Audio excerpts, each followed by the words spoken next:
Hello, my name is Timothy Samuel, and on today's episode, we're going to be talking about Chapter 3 of The New Evidence That Demands a Verdict, a book written by Josh McDowell, a famous apologist. If you haven't watched Chapters 1 and 2, I strongly urge you to go watch those videos. It will give it a great analysis of the Bible and its historical context.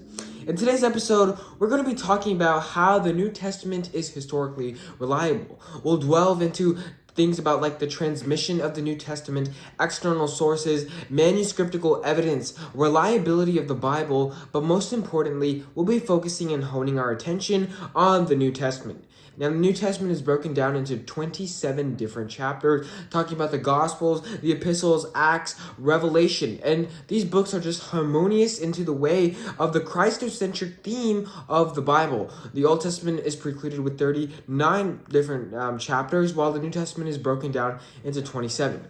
Now, while Josh McDowell talks about the historical reliability of the New Testament, he dives into something that is quite abstract. You see, there are many books that have been published, like something like the Vedas or the Quran, and while all these things claim to have some type of deity or deity on why their external God is true or why their book is reliable, there's something that the Bible or the New Testament separates itself from, and it's the amount of manuscriptical evidence. You see, the most amount of manuscripts or manuscriptical evidence is 600.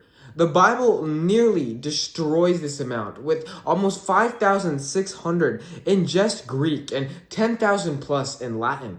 Now, this is just one example that Josh McDowell gives on why the New Testament is far more reliable than any other sources of information.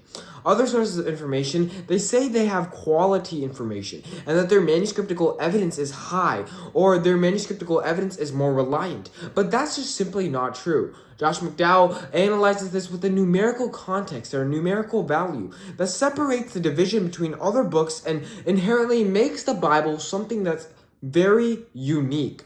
You see, the number of manuscripts are very high. Now, while the number of manuscripts are very high, there's something else that Josh McDowell calls as factor number 2, the calling of other scholars. While books don't have a quote from other scholars when talking about a deity, the New Testament certainly does. You see, things like people like Aristotle, Plato, they all had evidence to back them up, and they're found as scientists that we now put our beliefs in or trust in somewhat as how the world works, on why the world is a globe. You see, the world was obviously flat until someone said that the world was a globe, and we put our trust in them and our faith in them. But the thing is, their evidence supporting that is much lower than what the Bible's evidence supporting Christ's resurrection and return is. And that's what separates the New Testament from other books. Yes, they might have been written by these huge and famous scholars like Aristotle and Plato and other scientists that were great in their time, but they're just not simply like the New Testament in the being that the historical manuscriptical evidence is just far more credible. Now, another thing that we can look at is the differences in the manuscriptical evidence, which is called factor number 3. The differences in the manuscriptical evidence is very minute, talking about small different events that could have happened. And this leads to the truth testing of the New Testament. You see, as the gospel happens, we have 4 different accounts of how the gospel took place. Matthew, Mark, Luke, John. Now, the entire theme of these 4 gospels preclude to be the same exact thing. There's just small, minute details to separate them from the rest, not proving that each and every single version is wrong, but just a different take on one story. This connects back into chapter 1 when we talked about the uniqueness of the Bible and how the Bible is unique with 40 different authors. And this is exactly why you should go check out chapter 1 if you haven't. But make sure you guys leave a like, follow, subscribe. I really appreciate it. Thank you. Now, while we talk about manuscriptical evidence, we have to look at the differences. While the differences might be huge, there are a little bit of differences that are not conflicting, and this is a major point. You see other books with contradictions.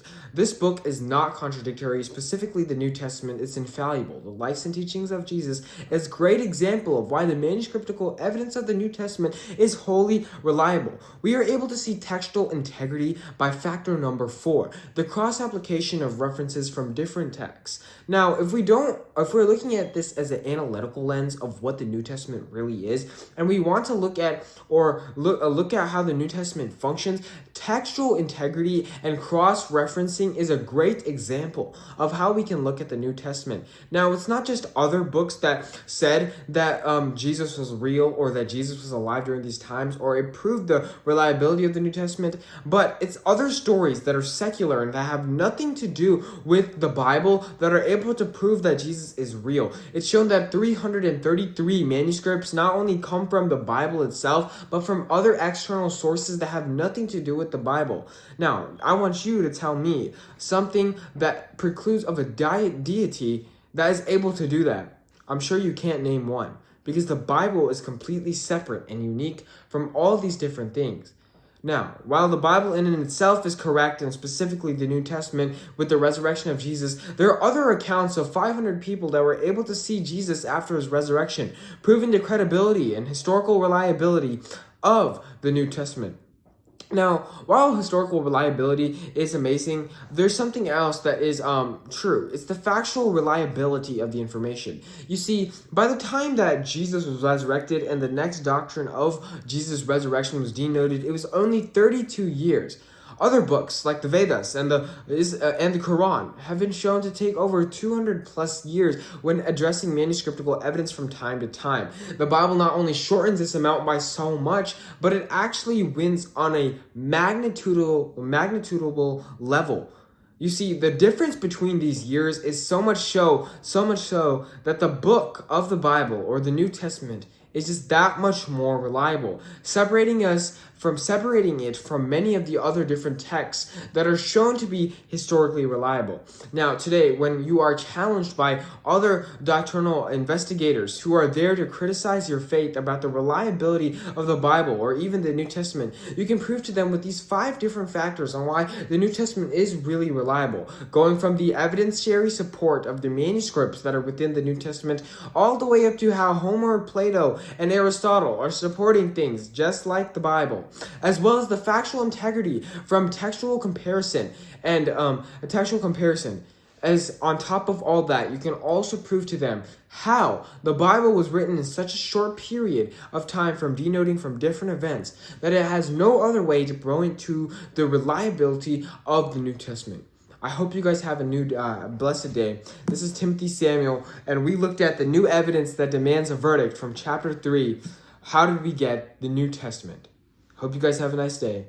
Thank you very much.